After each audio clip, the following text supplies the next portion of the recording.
जय हिंद साथियों, स्वागत है आप सभी का एजुकेशन केट 6 में। रुख करते हैं बिहार की तरफ। बिहार में शिक्षा विभाग की तरफ से बिहार बीएससीबी यानी कि बिहार विद्यालय परीक्षा समिति की तरफ से एक एग्जाम कंडक्ट होना है। ये एग्जाम है दोस्तों उनके लिए जो कि पहले से शिक्षक हैं, यानी कि वो नियोजित शिक्षक हैं। उनको एक परीक्षा देनी है और वो परीक्षा अगर पास होते हैं तो वो बनते हैं विशिष्ट शिक्षक। लेकिन इस परीक्षा को लेकर जो छात्र हैं वो चले गए हैं उच्च न्यायालय, यानी कि वो कोर्ट जा चुके हैं इस परीक्षा को लेकर कि वो परीक्षा देना नहीं चाहते हैं और उनकी यहाँ पर राज्यकर्मी बनने का जो अपडेट है वो यहाँ पे दे दिया जाए, मतलब उनको राज्यकर्मी सीधे तौर पर बना दिया जाए। उनकी मांगे हैं। अब ये जो मामला है हो सकता है कि आपका यहाँ पर कोर्ट में गया है तो लंबित भी होगा, क्योंकि इसके लिए फॉर्म भरा जाना है 1 फरवरी से और फॉर्म का लास्ट डेट होगा 15 फरवरी और एग्जामिनेशन का जो डेट रखा गया है दोस्तों वो 26 फरवरी रखा गया है।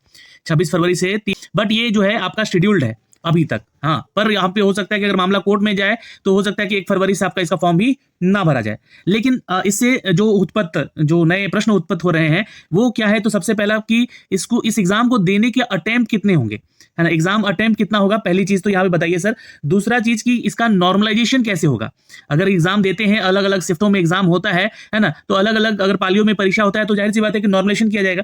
तो उसको लेकर हम ये अपडेट देने जा रहे हैं, तो वीडियो को अंत तक देखिएगा, सारी जानकारी आपको देंगे यहाँ से। और ये इसका नोटिफिकेशन जारी किया गया था दोस्तों, जिसमें कि विषय था कि बिहार विद्यालय विशिष्ट शिक्षक नियमावली 2023 को लेकर नियम 4 के आलोक में स्थानीय निकाय शिक्षकों के प्रथम सक्षमता परीक्षा 2024 से संबंधित। अब यहाँ पे लिख दिया गया है प्रथम। इसका मतलब क्या है समझते हैं आप। इसका मतलब है कि आप ये प्रथम अटेम्प्ट दे रहे हैं, तो प्रथम सक्षमता परीक्षा हो रहा है। अगर आप इस सक्षमता परीक्षा में फेल हो जाते हैं तो आपको दूसरा मौका भी मिलेगा और ये तीसरा मौका भी मिलेगा अगर आप दूसरे में भी फेल हो जाते हैं तो। लेकिन जैसे ही किसी में पास होते हैं तो आपको बना दिया जाता है विशिष्ट शिक्षक। ठीक, अब ये जो है जो हमारा नियमावली है 2023 का नियम 4 के अनुसार कंडिका 12 के 1 में इसको स्थानीय निकाय शिक्षकों की प्रथम सक्षमता परीक्षा 2024 से संबंधित रखा गया है, जिसके लिए ये विज्ञप्ति भी जारी की गई है। तो पूरा का पूरा ये जो आपका नोटिफिकेशन है ये वही नोटिफिकेशन है जो कि मैंने आपको पहले भी दिखाए थे, लेकिन इसमें आपका पूरा डिटेल मतलब ऑफिशियल नोटिफिकेशन है ये, तो डिटेल में सारी जानकारी दी गई है। 15 जनवरी यहाँ पे देखिएगा, मैं आपको बता दूं कि ये नोटिफिकेशन का नियमावली बना है और इसके लिए 1 फरवरी से लेकर 15 फरवरी तक आप इसके लिए ऑनलाइन परीक्षा का फॉर्म भर सकते हैं। इसका ये वही शिक्षक फॉर्म भरेंगे जो कि बिहार सरकार में यहाँ पर नियोजित शिक्षक है। नियोजित शिक्षक नियोजन के जरिए जो उनका शिक्षक यहाँ पे हुआ है, शिक्षक में उनका नियुक्ति हुआ है, 6ठे चरण की परीक्षा में उनका यहाँ पे हुआ था। तो इसके लेकर यहाँ पे एग्जाम का पैटर्न बताया गया है। एग्जाम के पैटर्न में कौन से सब्जेक्ट को लेकर, कौन से कक्षा को लेकर यहाँ पर क्या आपका नियम है, कौन कौन सी भाषा में और कितने क्वेश्चन पूछे जाएंगे, इन सब के बारे में ये विवरण दिया गया है ऑलरेडी। लेकिन मेरी बात यहाँ पे हो रही है कि आखिर इसमें मौके कितने दिए जाएंगे इस परीक्षा को देने को लेकर, क्योंकि यहाँ पे पहले ही लिख दिया गया है इस नोटिफिकेशन में कि ये प्रथम सक्षमता परीक्षा है। तो आइए एक न्यूज भी दिखलाते हैं। आज का न्यूज है दोस्तों जो कि हिंदुस्तान खबर से आई है और यहाँ पे देखिएगा तो ये आपको अपडेट किया गया है कि इसके लिए आपको 3 मौके दिए जाएंगे। तो ये प्रथम हो रहा है अभी, इसके बाद दूसरा भी होगा और तीसरा भी होगा। तो भागलपुर समेत पूरे सूबे में, है ना, नियोजित शिक्षकों की सक्षमता परीक्षा के लिए आवेदन की प्रक्रिया 1 फरवरी से शुरू हो जाएगी, 15 फरवरी तक ये चलेगी, जबकि इसकी सक्षमता परीक्षा 26 फरवरी से लेकर 13 मार्च तक ये चलेगी। यानी कि एग्जामिनेशन का जो डेट है वो 26 फरवरी से लेकर जो है 13 मार्च तक चलेगा। ठीक, तो ये वेरियस जो डेज में यानी कि आपको विभिन्न पालियों में परीक्षा होगी, तो जाहिर सी बात है कि इसका नॉर्मलाइजेशन किया जाएगा उन नंबर्स को देखने के लिए। परीक्षा में उत्तीर्णता के लिए शिक्षकों को 3 मौके दिए जाएंगे। हालांकि परीक्षा में नेगेटिव मार्किंग का भी प्रावधान यहां पर बिल्कुल नहीं है, तो बहुत ही आसान बनाया गया है। मुख्यमंत्री जी ने खुद कहा था कि एक मामूली सा परीक्षा हम लेंगे और इस मामूली सी परीक्षा का जो पाठ्यक्रम है वो बीपीएससी के पैटर्न पे है, थोड़ा ध्यान दीजिएगा आप लोग यहाँ पे। लेकिन इसकी उत्तीर्णता को लेकर प्रतिशत का निर्धारण नॉर्मलाइजेशन के प्रोसेस से किया जाएगा। यानी कि नॉर्मलाइजेशन किस प्रोसेस में होगा ये तो मैं आपको समझाऊंगा अभी। परीक्षा में कुल 150 अंक के क्वेश्चन पूछे जाएंगे।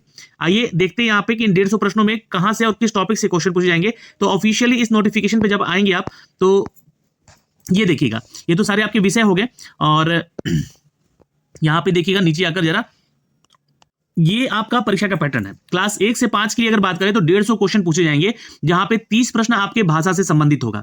यानी कि देखिए भाषा तो आपको आना ही चाहिए, उसमें 30 नंबर ये क्वालिफाइंग नेचर का होता है।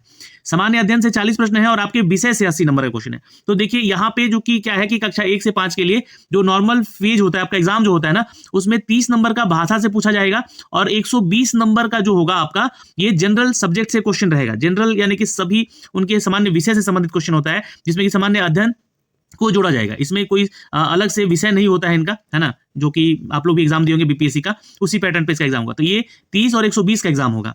लेकिन यहाँ पे लिखा गया है कि सामान्य अध्ययन से हम 40 प्रश्न पूछेंगे और सामान्य विषय से 80 ही प्रश्न रहेगा। तो ये 80 या 40 जो हो गया आपका 120 नंबर का क्वेश्चन हो गया। सामान्य अध्ययन आपको अलग से पढ़ना है।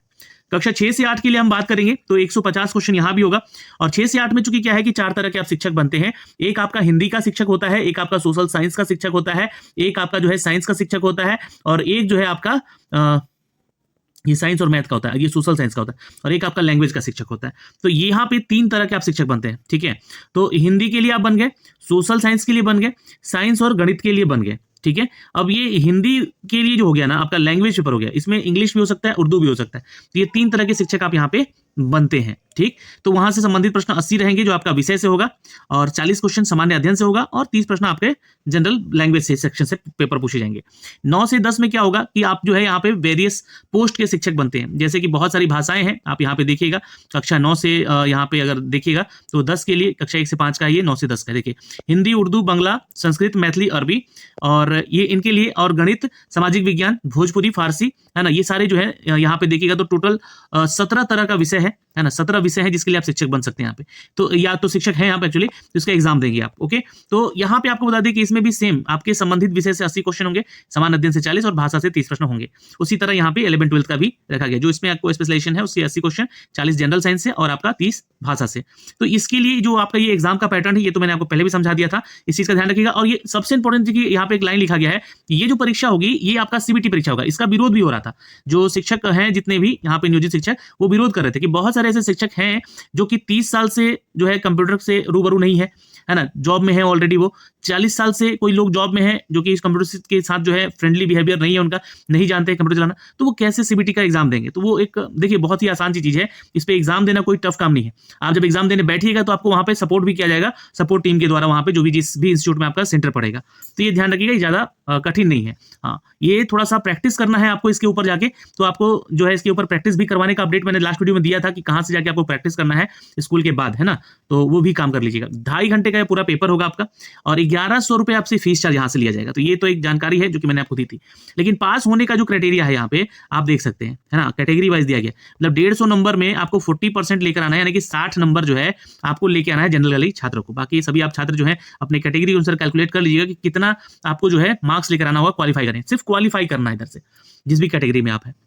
बाकी डॉक्यूमेंट्स के बारे में मैंने आपको ऑलरेडी एक वीडियो बना दिया है, उस वीडियो को जरूर देख लीजिएगा, उसका लिंक हमने डिस्क्रिप्शन में भी दे दिया है। बुक से रिलेटेड भी उसमें सारा डिटेल हमने दिया हुआ है कि कौन कौन से आपको बुक पढ़ने हैं, उसका जो है लिंक भी हमने डिस्क्रिप्शन में डाला हुआ है, तो वो जाके उस वीडियो के डिस्क्रिप्शन में जरूर देख लीजिएगा। अब आते हैं यहाँ पे बात करते हैं कि देखिए ये तो सारी चीजें हमने बता दी आपको यहाँ पे, है ना, कि ये आपका उत्तीर्णता प्रमाण मतलब लेकर आना है, मार्क्स उतना लेकर आना है।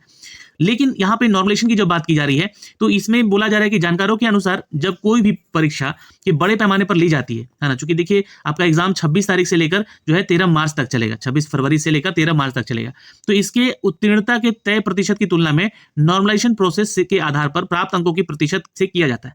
जैसे कि एक विशेष अवधि की पहली पाली में, जैसे मान लीजिए कि आपका एग्जाम हुआ फर्स्ट शिफ्ट में, एक दिन या विभागीय गाइडलाइन के तहत यह तय दिन जो है और पाली विशेष संख्याओं में, जैसे कि एक दिन में 2 परीक्षा लिया जा रहा है ना, पहला शिफ्ट और दूसरा शिफ्ट मान लीजिए, है, दूसरे दिन फिर लिया गया पहला शिफ्ट और दूसरा शिफ्ट, तो ऐसे करके कई शिफ्टों में, कई पालियों में लिया गया, तो अंक गणितीय माध्यम से इसको निकाला जाता है, जिसके बाद दूसरी पाली का जो माध्य निकाला जाता है, यानी कि जो पहले और दूसरे पाली का माध्य निकाला जाएगा, दोनों के माध्य के बीच का जो अंतर आता है, जो भी उसका डिफरेंसेस होता है, वह कम माध्य वाले में जोड़ दिया जाता है। यानी कि मान लीजिए कि पहले वाले में माध्य कम आया, दूसरे वाले में ज्यादा है, इन दोनों का अंतर निकाल के इसमें कम वाले में जोड़ा जाएगा।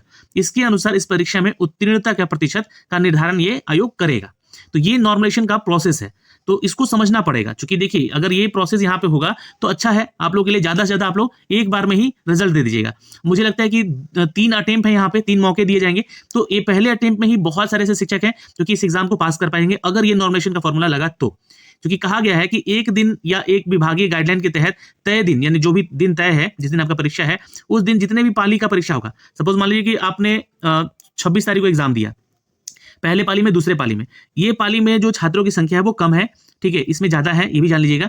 और उसके अंकगणितीय माध्य निकालना, माध्यम से माध्य निकाला जाएगा, है ना, दोनों का माध्य निकाला जाएगा। उसके बाद फिर दूसरी पाली का माध्य निकाला जाएगा, दूसरी पाली में कितने छात्र हैं, कितने लोगों ने एग्जाम दिया है, ये सब देखकर उसका माध्य निकाल के पहले पाली में जो कम है ना, पाली का, मान लीजिए अगर दूसरी पाली का ही कम है तो इसका निकाला जाएगा, उसमें जो है इसको ऐड कर, उसके डिफरेंसेस को ऐड कर दिया जाएगा। तो इस तरीके से जो है आपको यहाँ पे नियोजन का परसेंटेज निकलेगा, वो है ना, परसेंटाइल जिसको हम लोग कहते हैं, तो वो परसेंटाइल के आधार पे जो है आपका यहाँ पे नॉर्मलेशन करके रिजल्ट दिया जाएगा। तो इस तरीके से जो आपका ये परीक्षा होगा और रिजल्ट इस तरह से आपको दिया जाएगा। तो ये तो जानकारी हमने आपको दे दी है यहाँ से आज के इस न्यूज़ अपडेट से। और भी अगर कोई डाउट है तो आप कमेंट सेक्शन में कमेंट करके जरूर पूछ लीजिएगा। और अगर विस्तार से इस चीज को समझना चाहते हैं आप लोग तो देखिए पैरा नंबर 24 में आइएगा, नॉर्मलाइजेशन का एक पैरा दिया गया है, इसमें आप इसको अच्छे से पढ़िएगा। वही सारी चीजें समझाई गई है एक एग्जांपल देकर कि आपका जो है किस तरीके से जो हम लोग यहाँ पे नॉर्मलाइजेशन स्कोर निकाल के देंगे आपको, ठीक है। उसी के अनुसार ये पूरा का पूरा अपडेट दिया गया। चूंकि यहाँ पे निगेटिव मार्किंग नहीं है इसलिए नॉर्मलाइजेशन करना और भी इनके लिए आसान हो जाएगा यहाँ पे। तो ये एक छोटा सा अपडेट है। और इस वीडियो में इतना ही, फिर मिलेंगे अगली वीडियो में। तब तक के लिए जय हिंद। वीडियो को शेयर जरूर कर दीजिएगा। अभी के लिए इतना ही, जय हिंद।